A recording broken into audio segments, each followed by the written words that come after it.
I have a very special guest today. I have Dr. Robert Johnson, who is our medical director of Amen Clinics.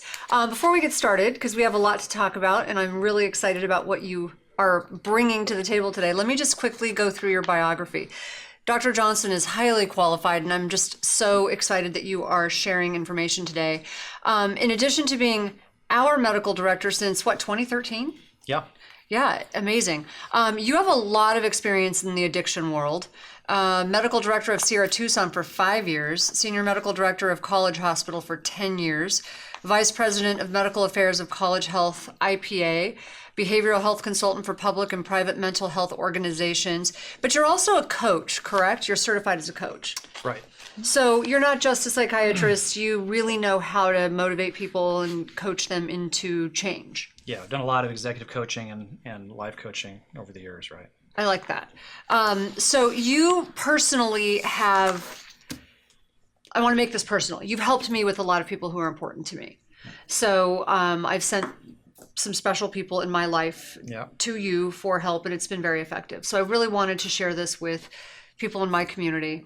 So thank you for being here. Well, I think we've been a good team in that regard, too. Yeah, and I think that's an important point. It has to be a team. Takes a village. Takes a village, and I think that's a really good point. You can't just expect someone to go to a couple of visits and think that's going to be the lasting effect. It really does take family effort.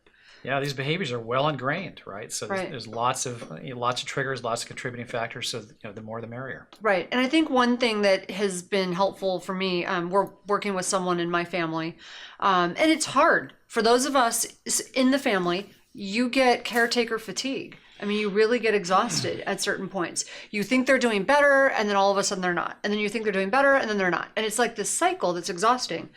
And if I had a nickel for every time I said, I just don't understand, I just don't get it. And then suddenly it sort of occurred to me, well, with a little help, it occurred to me, it's not my job to understand.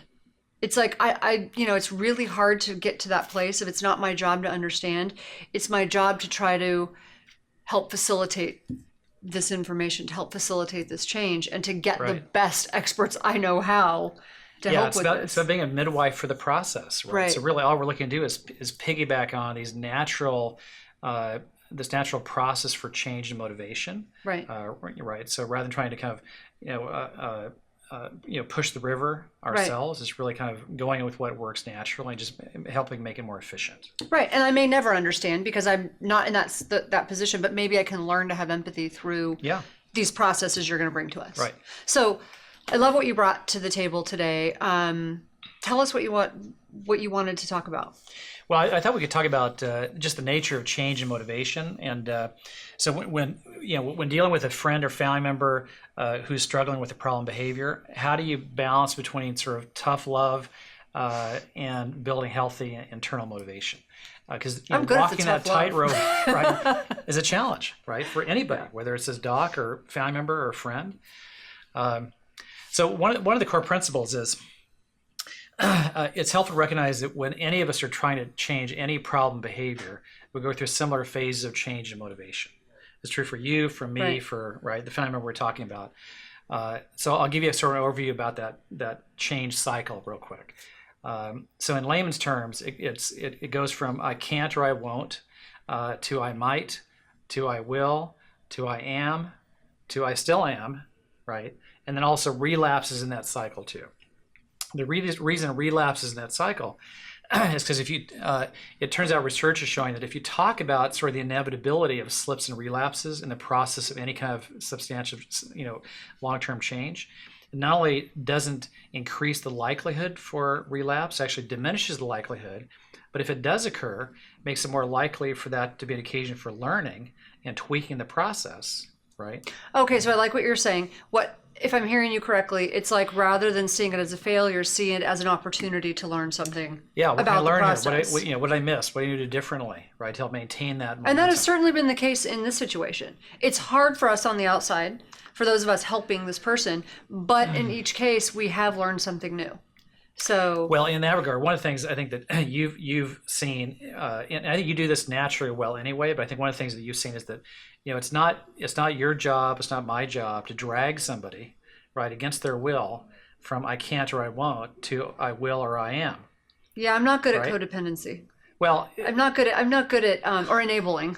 well, Either way. it's more that process of trying to kind of get them to make the changes I think are important for them just evokes the very resistance that we're trying to avoid. So is that a little different than codependency? Yeah, codependency is sort of where you twist yourself into a pretzel to avoid evoking feelings or behaviors that make you anxious. Okay. Right? Okay. So you lose yourself in the process. Got it. So if we're This is talking about different. how do you again, we're talking about sort of being a midwife for this natural change and motivation cycle. So my job isn't to drag somebody from here to there. It's to simply help them transition to the next level of motivation and ownership. So I often that's a have win. this. I often have this saying, and this is a sincere question, because I often have this saying: "This I can't be more invested than you are." But is Right. that true with an addict? It can, but so one of the key points is it's really important to leave the responsibility for change on the other person's shoulders, and this is really hard for us to do. Now, there's exceptions if there's a crisis, right? That sort of thing. That's different. We'll talk about that a little bit later if we have time. But it really needs to be an inside-out process, right? Because we can coerce change in the short run, through threats of divorce or jail or job loss or et cetera.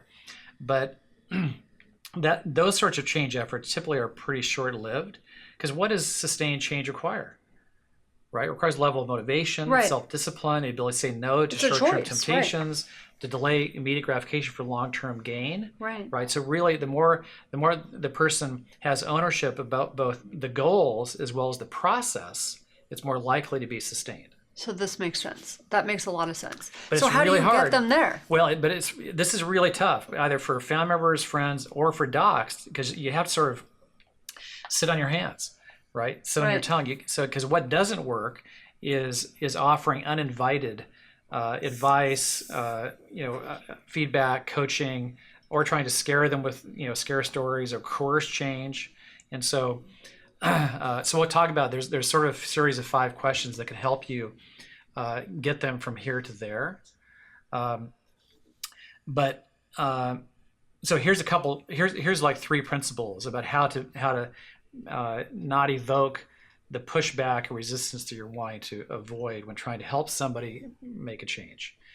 One is you sort of roll with resistance. We talk about meeting them where they are, Right. right? So there's a reason they've been engaging in this behavior, whether it's gambling, excessive spending, overeating, sexual compulsivity, substance use, right? Whatever it is.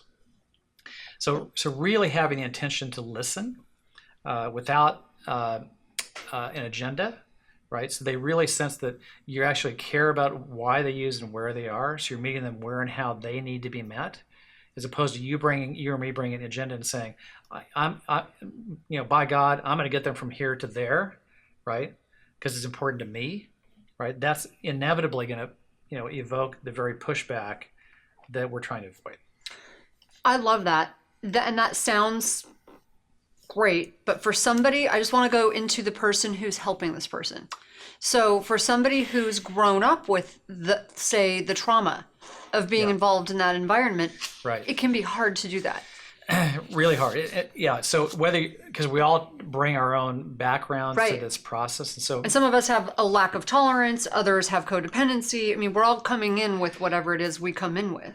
Well, so part of it is if you recognize that if you see this concept that there's these stages we naturally go through when we're trying to change any problem behavior, just recognizing that ambivalence about change is absolutely a natural and, in fact, universal part of that process. So if what helps us emotionally is if we don't misinterpret ambivalence as being resistance, or the fact that they're not going to change, and just view it as that they're earlier in the change process than later. I like that. It is going to occur. So maybe they're just not there yet. That's right. And so Do we're you going to help think them get to each successive phase of that. And do you cycle. think if we're coming in helping with these people, is it helpful for maybe someone like me to seek some help to learn how to do this? Because I mean, I'm not that good at it often. Well, I think you are, but particularly if we're bringing a lot of emotion to the relationship, right, with that process. That's so what I if mean. I can't contain my impatience or frustration or anger, then I need to do that work on my own separately and not bring it to that interaction. And 'Cause maybe it's that not would gonna be help helpful. not to be so exhausted all the time. Right, right. Well, the other piece is when you kind of get this, it becomes a way of being, right? It becomes the frame that you experience your own change efforts and other people's change efforts through. And so it tends to call out a little more patience, a little more compassion. This has been so helpful. Thank you so much. If you stay with us, we will be back. Dr. Johnson is going to continue with us on motivation and the cycle of motivation and getting people to change. Great.